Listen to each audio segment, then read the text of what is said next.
France, the country of love, romance, and exquisite cuisine. But beyond the Eiffel Tower and croissants, there's a treasure trove of mind-blowing facts that will leave you in awe. Today, we're diving deep into the lesser-known aspects of France, unveiling a tapestry of surprises that will challenge everything you thought you knew about this enchanting nation. By the end of this video, you'll have a newfound appreciation for the enchanting complexities that make France truly one of a kind. So, without further ado, let's dive into the captivating world of the unexplored wonders of France. Number 1. Wearing pants. Paris, the fashion capital of the world. It's hard to believe, but for 213 years, women were strictly forbidden from wearing pants. Yes, you heard me correctly. No pants for the ladies.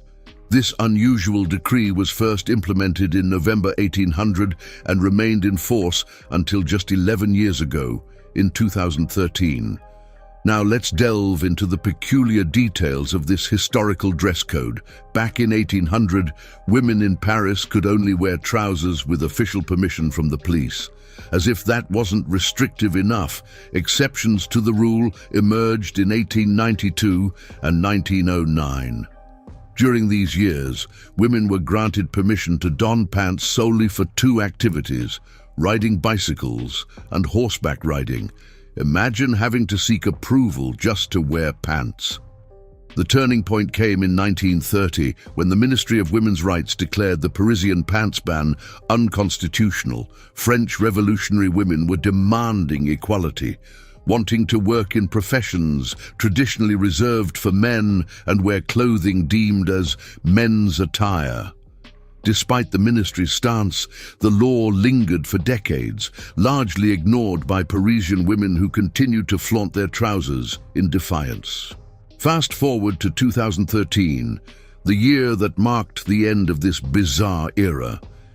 After 213 years of legal quirkiness, the law was finally abolished, granting women the right to wear pants without fear of legal repercussions. The delay in repealing such a rule in a fashion-forward city like Paris is truly astounding. Number 2. Being an organ donor. In many countries, you need to actively choose to become an organ donor, maybe through specific applications or designated places. But in France, it's an entirely different ballgame. As of January 1st, 2017, every adult citizen is automatically considered a potential organ donor. That's right, you're in unless you decide otherwise. Now you might be thinking, wait, what? Automatic organ donor status? Absolutely. The French have taken a bold step towards increasing organ donation rates by making it the default choice. Of course, personal autonomy is crucial, so citizens still have the right to choose whether to keep this status or opt out voluntarily.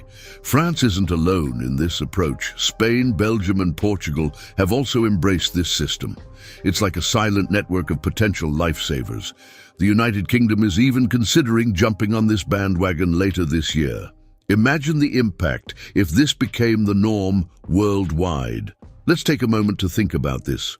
Shouldn't organ donation be the default in every country? It's a powerful way to give back, to contribute even after we're gone. Saving lives, restoring health, it's a gift that keeps on giving. And in a world where we often hear about challenges and divisions, this is a unifying act that transcends borders. Consider this. What if becoming an organ donor was as natural as getting a driver's license? It could revolutionize the way we perceive and participate in this life-saving act. It's not just a French thing, it's a humanity thing. Number 3, marrying a dead person.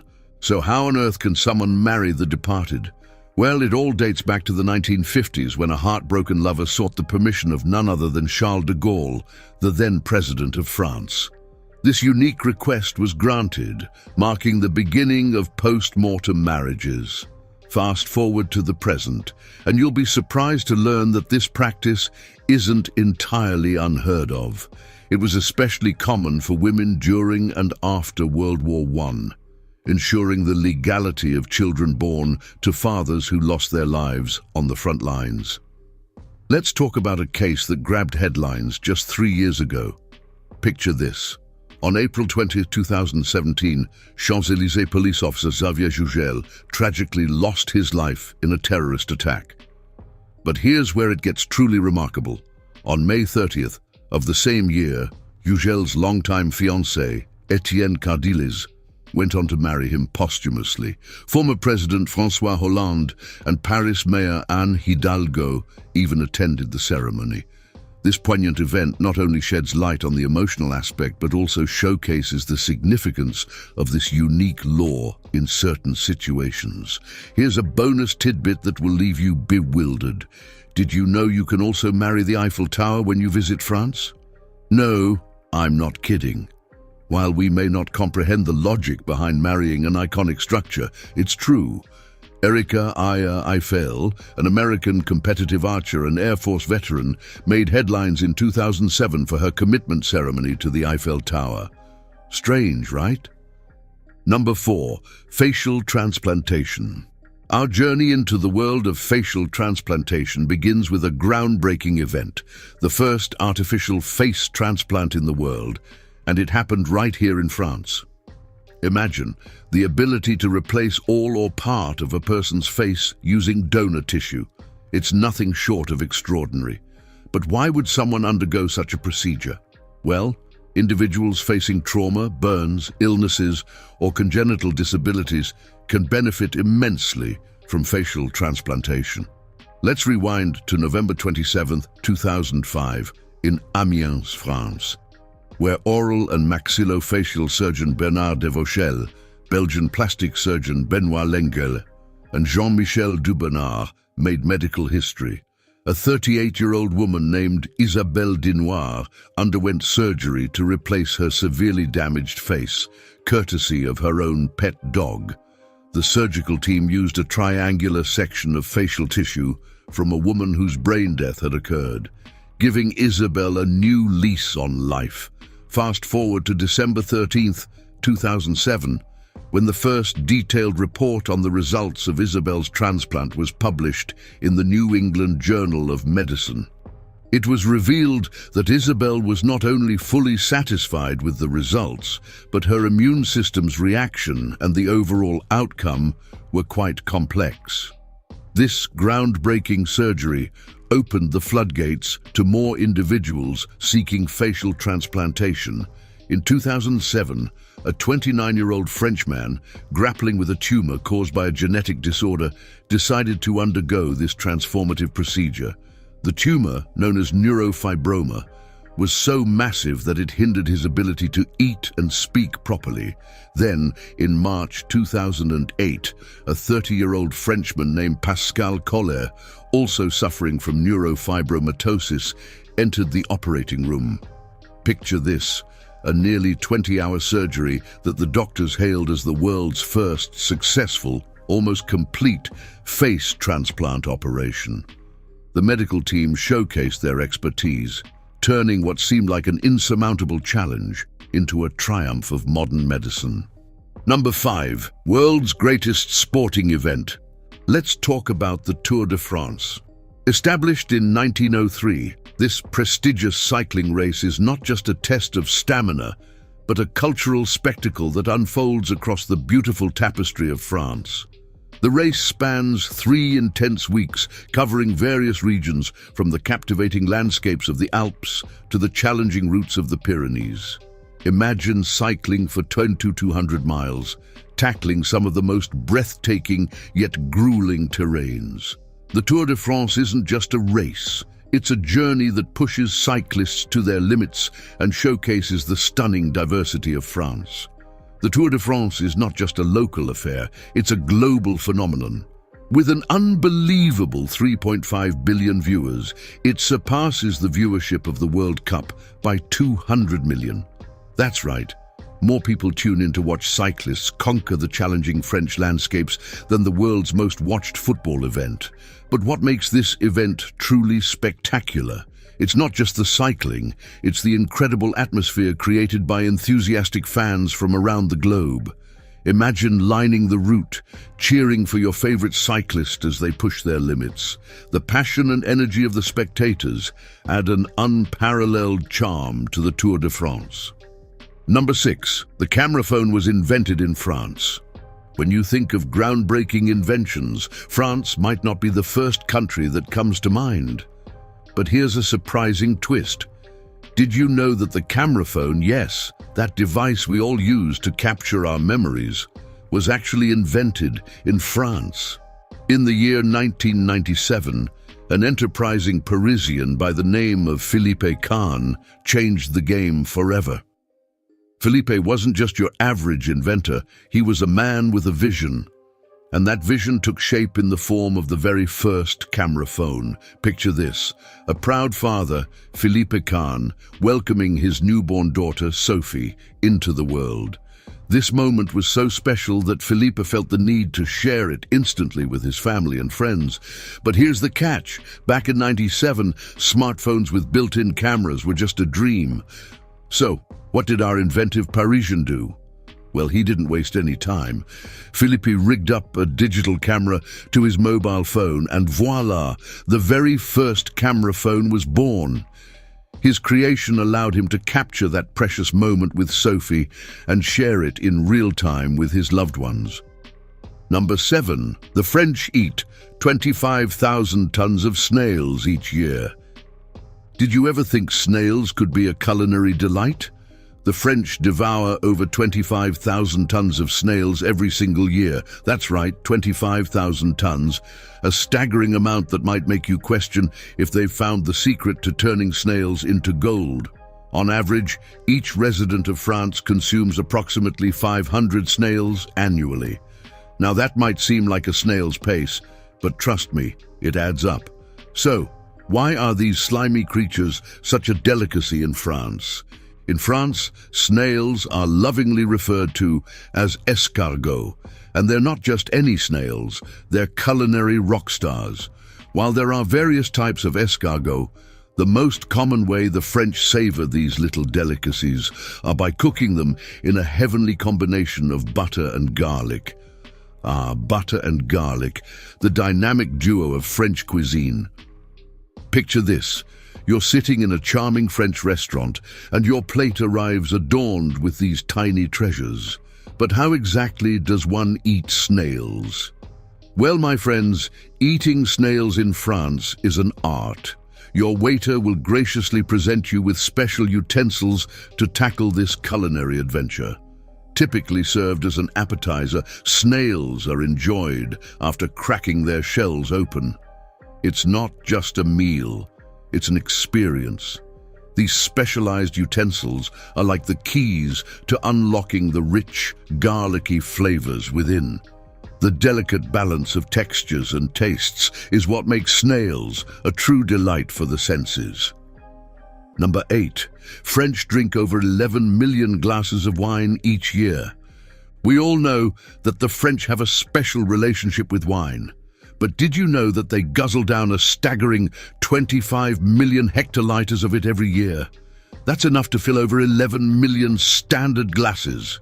They're not the #1 wine consumers in the world. That title goes to our friends across the Atlantic, the United States, sipping on about 30 million hectoliters. So, France is second in line when it comes to wine consumption globally. But it's not just about quantity, it's about quality too. France is renowned for producing some of the finest wines globally, and get this, they've crafted the most expensive bottle of wine ever recorded. Picture this, a bottle worth a jaw-dropping $21,000. I know, right? It's not your average grocery store purchase. Sadly, most of us won't get a sip of this liquid luxury, but fear not. There's a plethora of other exquisite French wines waiting for you.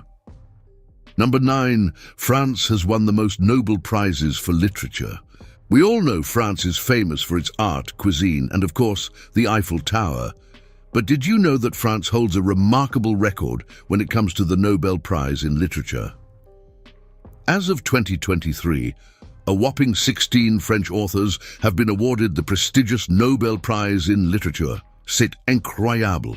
The journey began in 1901 when Sully Prudhomme became the very first French author to receive this esteemed prize. Fast forward to 2014 and we have Patrick Modiano as the most recent French laureate. Now, that's quite a literary legacy, wouldn't you say? But it's not just about the numbers. It's about the incredible talent that these authors bring to the table. French literature has been enriched by luminaries such as Samuel Beckett, André Gide, Jean-Paul Sartre, and Albert Camus, names that echo through the corridors of literary history. What makes this achievement even more impressive is the profound impact French literature has had on the global literary scene.